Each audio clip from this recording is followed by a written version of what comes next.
जो लोग सावन में मूर्तियों को रोजाना स्नान कराते हैं, वे कान खोल के सुन लें। श्री शिवाय नमस्तुभ्यम भक्तों।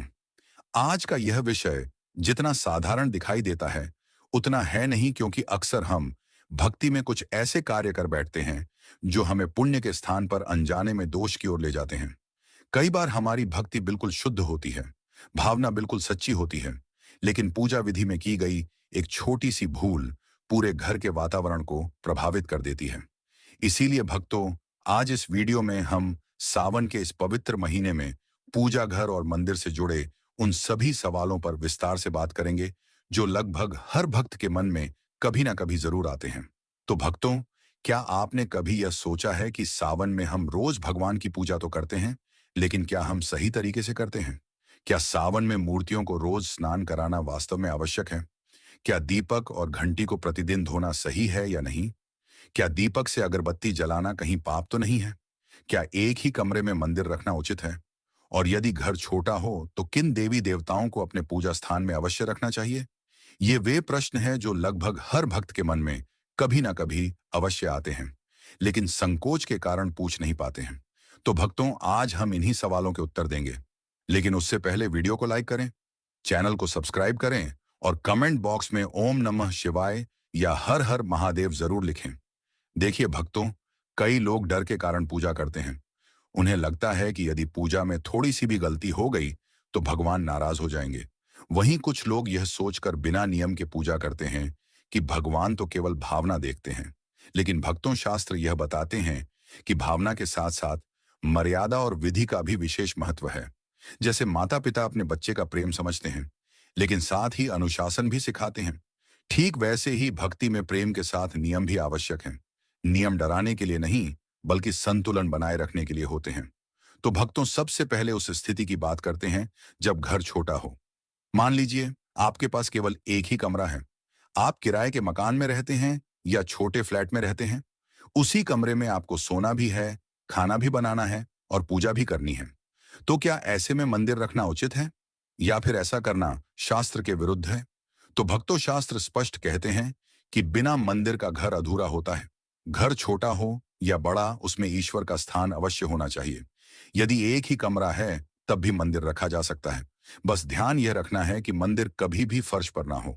भगवान का स्थान सदैव ऊंचाई पर होना चाहिए। दीवार पर टंगा हुआ छोटा मंदिर हो या लकड़ी का एक छोटा आसन, वह स्वच्छ स्थान पर होना चाहिए। अब देखिए भक्तों, यदि उसी कमरे में आप विश्राम भी करते हैं तो रात्रि में मंदिर के सामने पर्दा अवश्य होना चाहिए। जब आप सोने जाएं तो धीरे से पर्दा बंद कर दें। इसका अर्थ यह नहीं कि आप भगवान से दूरी बना रहे हैं, यह केवल मर्यादा का प्रतीक है। जैसे हम बड़े बुजुर्गों के सामने संयम रखते हैं, वैसे ही भगवान के स्थान के प्रति भी एक शालीनता होनी चाहिए। आप सुबह स्नान के बाद श्रद्धा से पर्दा खोल सकते हैं। अब एक और महत्वपूर्ण प्रश्न आता है, यदि पूजा घर छोटा हो तो किन देवी देवताओं को रखा जाए? क्योंकि कई लोग हर तीर्थ स्थान से मूर्तियां और तस्वीरें लेकर आते हैं। धीरे धीरे मंदिर भर जाता है, लेकिन नियमित पूजा नहीं हो पाती। ऐसी स्थिति में मन में अपराध बोध भी आने लगता है। तो भक्तों, शास्त्रों में पंचदेव पूजन का विशेष महत्व बताया गया है। यदि इन 5 प्रमुख देवताओं का पूजन किया जाए तो अन्य सभी देवताओं का आशीर्वाद भी प्राप्त होता है। सबसे पहले स्मरण किया जाता है भगवान गणेश का। किसी भी शुभ कार्य की शुरुआत उनके बिना पूर्ण नहीं मानी जाती है। इसीलिए गणेश जी की प्रतिमा या तस्वीर अवश्य होनी चाहिए। इसके बाद भगवान शिव का स्थान आता है। शिव सरल हैं, शीघ्र प्रसन्न होते हैं और अल्प पूजा से भी कृपा करते हैं। घर में छोटा शिवलिंग या शिव जी की तस्वीर रखना भी शुभ माना गया है। तीसरे स्थान पर भगवान विष्णु का स्मरण घर में स्थिरता और संतुलन लाता है। पालनकर्ता स्वरूप होने के कारण उनका पूजन जीवन में धैर्य और शांति देता है। चौथे स्थान पर माता लक्ष्मी का पूजन समृद्धि और सौभाग्य का कारण बनता है। जहां स्वच्छता और मर्यादा होती है, वहीं मां लक्ष्मी का स्थायी वास होता है। पांचवें स्थान पर आप अपनी श्रद्धा अनुसार हनुमान जी या सूर्य देव को रख सकते हैं। हनुमान जी का स्मरण भय और बाधाओं को दूर करता है। सूर्य देव जीवन की ऊर्जा है। यदि आप नियमित रूप से सूर्य को जल अर्पित करते हैं तो शरीर और मन दोनों में सकारात्मकता बनी रहती है। अब भक्तों, यदि मंदिर छोटा है तो इन्हीं तक सीमित रहना ही श्रेष्ठ है। पूजा संख्या से प्रभावशाली नहीं होती, बल्कि नियमितता और श्रद्धा से प्रभावशाली होती है। जितनी सेवा आप प्रतिदिन कर सकते हैं, उतने ही देवताओं को स्थापित करें। अब एक अत्यंत महत्वपूर्ण विषय पर ध्यान दें। यदि आपके पूजा घर में कोई मूर्ति खंडित हो जाए, चटक जाए या तस्वीर फट जाए, तो उसे पूजा स्थान पर रखना उचित नहीं माना गया है। इसका अर्थ यह नहीं कि भगवान नाराज हो जाते हैं, बल्कि खंडित वस्तु को शास्त्रों में अशुभ माना गया है, क्योंकि वह ऊर्जा का संतुलन बिगाड़ सकती है। ऐसी मूर्ति या तस्वीर को कभी भी कूड़े में नहीं फेंकना चाहिए। उसे स्वच्छ कपड़े में लपेटे, श्रद्धा से प्रणाम करें और फिर किसी बहते हुए जल में प्रवाहित करें। यदि नदी पास ना हो तो किसी स्वच्छ जलाशय में प्रवाहित करें। अब भक्तों, हम उस विषय पर आते हैं जिसके कारण यह पूरा संदेश देना आवश्यक हुआ। बहुत से घरों में एक परंपरा बन गई है कि रोज सुबह सभी मूर्तियों को उठाकर पानी से स्नान कराया जाए। कई लोग तो साबुन तक का उपयोग कर लेते हैं। उन्हें लगता है कि जितनी अधिक सफाई उतना अधिक पुण्य। लेकिन भक्तों, यहाँ एक बहुत बड़ा भ्रम है जिसे समझना आवश्यक है। शास्त्रों के अनुसार सभी मूर्तियों को प्रतिदिन स्नान कराना आवश्यक नहीं होता है। केवल कुछ विशेष स्वरूप ऐसे हैं जिनका अभिषेक करना उचित माना गया है। जैसे घर में स्थापित छोटा शिवलिंग हो तो उसे प्रतिदिन शुद्ध जल अर्पित किया जा सकता है। शालिग्राम जी हो तो उनका भी जल से अभिषेक किया जाता है। और यदि किसी भक्त ने बाल स्वरूप लड्डू गोपाल की स्थापना की है, तो उनकी सेवा में स्नान वस्त्र परिवर्तन और भोग का विशेष नियम माना गया है। लेकिन इसके अतिरिक्त अन्य देवी देवताओं की प्रतिमाओं और तस्वीरों को प्रतिदिन स्नान कराना आवश्यक नहीं होता है, क्योंकि भक्तों, बार बार पानी से धोने से मूर्तियों के खंडित होने का भय रहता है। पत्थर, मिट्टी या संगमरमर की प्रतिमाएं समय के साथ चटक सकती हैं, रंग उतर सकता है, और यदि प्रतिमा खंडित हो जाए तो फिर वह पूजा के योग्य नहीं रहती है। इसीलिए अन्य देवी देवताओं की तस्वीरों और मूर्तियों के लिए केवल जल का हल्का सा छींटा देना, स्वच्छ कपड़े से पोंछना और फूल अर्पित करना ही पर्याप्त माना गया है। पूजा का अर्थ यह नहीं कि हम भगवान को बार बार स्नान कराएं। पूजा का अर्थ है स्मरण, सम्मान और समर्पण। अब भक्तों, हम शिवलिंग की सेवा को थोड़ा विस्तार से समझ लेते हैं। यदि आपके घर में भी शिवलिंग है तो वह बहुत सौभाग्य की बात है। लेकिन भक्तों, ध्यान रखें कि घर के लिए शिवलिंग छोटा ही होना चाहिए। अंगूठे से बड़ा शिवलिंग घर में स्थापित करना शास्त्रों में उचित नहीं माना गया है। बड़े शिवलिंग की स्थापना मंदिरों में की जाती है, जहां नियमित विधि से विस्तृत पूजन संभव हो। घर में सरल पूजा ही श्रेष्ठ है। इसी के साथ शिवलिंग पर प्रतिदिन एक लोटा शुद्ध जल अर्पित करना पर्याप्त है। घंटों अभिषेक करना आवश्यक नहीं है। यदि संभव तो इस सावन के प्रत्येक सोमवार को दूध, दही, शहद आदि से विशेष अभिषेक किया जा सकता है। लेकिन रोजमर्रा में केवल जल भी पर्याप्त है। भोलेनाथ भावना से प्रसन्न होते हैं, दिखावे से नहीं। अब भक्तों, बात आती है लड्डू गोपाल जी की सेवा की। लड्डू गोपाल बाल स्वरूप है। उनकी सेवा बालक की तरह की जाती है। उन्हें प्रतिदिन स्नान कराना, वस्त्र बदलना और भोग लगाना सेवा का अंग है। लेकिन वही भक्त इस सेवा को अपनाए जो इसे नियमित रूप से निभा सके। यदि बीच बीच में सेवा छूट जाए तो भक्ति बोझ बन जाती है। भक्तों, एक और महत्वपूर्ण नियम यहां समझना आवश्यक है। यदि घर में शिवलिंग और लड्डू गोपाल दोनों स्थापित हों, तो उन्हें बिल्कुल पास पास नहीं रखना चाहिए। दोनों की पूजा विधि और ऊर्जा भिन्न मानी गई है। उनके बीच थोड़ी दूरी रखना संतुलन के लिए आवश्यक है। अब भक्तों, दीपक की ओर आते हैं, क्योंकि दीपक पूजा का केंद्र है। दीपक केवल प्रकाश नहीं देता, वह प्रतीक है ज्ञान और चेतना का। इसीलिए दीपक से जुड़ी छोटी छोटी बातों का भी विशेष महत्व है। सुबह की पूजा के समय दीपक को जल से धोना उचित माना गया है। इसका उद्देश्य रात्रि की जड़ता को दूर करना और नए दिन की शुद्धता का स्वागत करना है। सुबह दीपक को धोकर उसमें नई बाती रखें और ताजा तेल या घी डालकर दीपक जलाएं। लेकिन शाम के समय दीपक को जल से धोना उचित नहीं माना गया है। शाम को केवल सुबह की जली हुई बाती निकालकर दीपक को हल्के से साफ करें और उसी में नया दीपक जलाएं। अब भक्तों, बहुत से लोग यह नहीं जानते कि दीपक से दूसरा दीपक जलाना शास्त्रों में उचित नहीं माना गया है। आप चाहे जितने दीपक जलाएं, प्रत्येक को अलग से जलाने का प्रयास करें। लेकिन यदि माचिस उपलब्ध ना हो और आपको अगरबत्ती जलानी हो, तो दीपक से अगरबत्ती जलाने में कोई दोष नहीं है, यह स्वीकार्य है।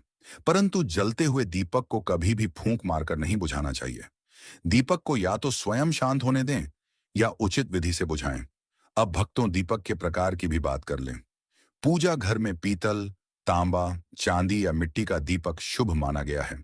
कांच और स्टील के दीपक पूजा के लिए उपयुक्त नहीं माने जाते हैं। पीतल का दीपक विशेष रूप से श्रेष्ठ माना गया है, क्योंकि वह ऊर्जा को धारण करता है और शुद्ध करना भी सरल होता है।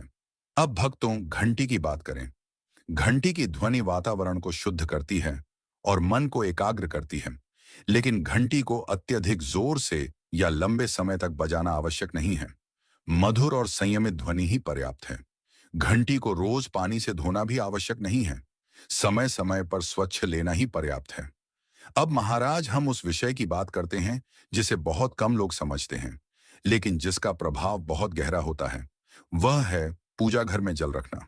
शास्त्रों में कहा गया है कि मंदिर कभी खाली नहीं रहना चाहिए।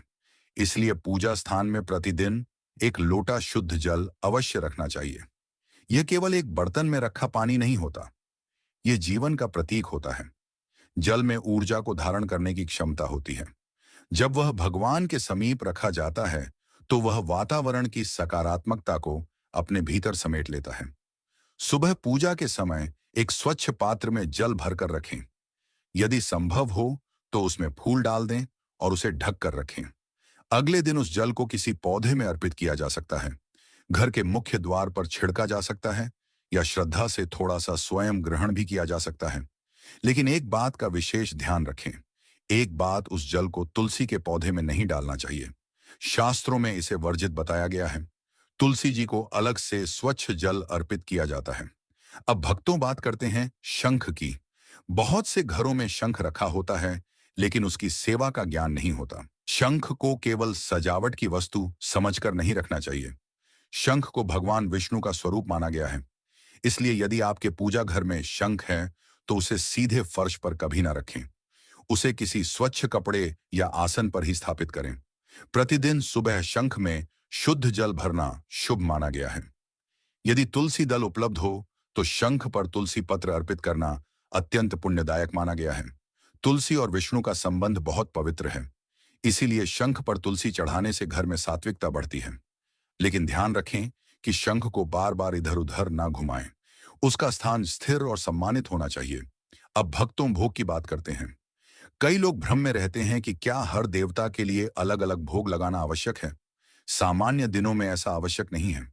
घर में जो भी सहज उपलब्ध हो, थोड़ी सी मिश्री फल, गुड़ या घर का बना हुआ कोई सात्विक भोजन, वही सभी देवी देवताओं को अर्पित किया जा सकता है। भगवान मात्रा नहीं देखते, भावना देखते हैं। भोग का अर्थ यह नहीं कि बहुत अधिक पकवान हो। भोग का अर्थ है प्रेम से अर्पण विशेष अवसरों पर, जैसे एकादशी, पूर्णिमा या किसी व्रत के दिन। यदि आप चाहे तो विशेष रूप से भगवान विष्णु या हनुमान जी को अलग भोग लगा सकते हैं, लेकिन यह बाध्यता नहीं है, यह श्रद्धा का विषय है। भोग लगाते समय घंटी की मधुर ध्वनि करना शुभ माना गया है। घंटी की ध्वनि से वातावरण में कंपन उत्पन्न होता है, जो मन को एकाग्र करता है। अब भक्तों, फूलों की बात समझ लें। एक बार जो फूल भगवान को अर्पित कर दिए जाते हैं, उन्हें दोबारा धोकर फिर से नहीं चढ़ाना चाहिए। अर्पित फूल पुनः प्रयोग के योग्य नहीं रहते। उन्हें अगले दिन किसी पौधे की जड़ में सम्मानपूर्वक रख देना चाहिए। लेकिन बेलपत्र के विषय में एक विशेष नियम है। यदि बेलपत्र शिव जी को चढ़ाया गया हो और वहां पूर्ण रूप से सुरक्षित हो, तो उसे धोकर दोबारा अर्पित किया जा सकता है। यह शिव पूजन में मान्य होता है। इसी के साथ दीपक की बाती से जुड़ा एक और नियम जानना आवश्यक है। प्रतिदिन पूजा के बाद जो जली हुई बातियां बच जाती हैं, उन्हें इधर उधर नहीं फेंकना चाहिए।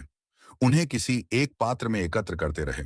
जब वे अधिक हो जाएं, तो एक साथ जला दें। यह सम्मान और शुद्धता दोनों का प्रतीक है। अब भक्तों, उन लोगों की बात करते हैं जिनके पास समय बहुत कम होता है। आज के समय में जीवन की गति तेज हो गई है। लोग सुबह जल्दी निकलते हैं और शाम को थक कर लौटते हैं। ऐसे में लंबी विधियों में उलझना संभव नहीं होता। लेकिन इसका अर्थ यह नहीं कि पूजा छोड़ दी जाए। पूजा को सरल बनाइए।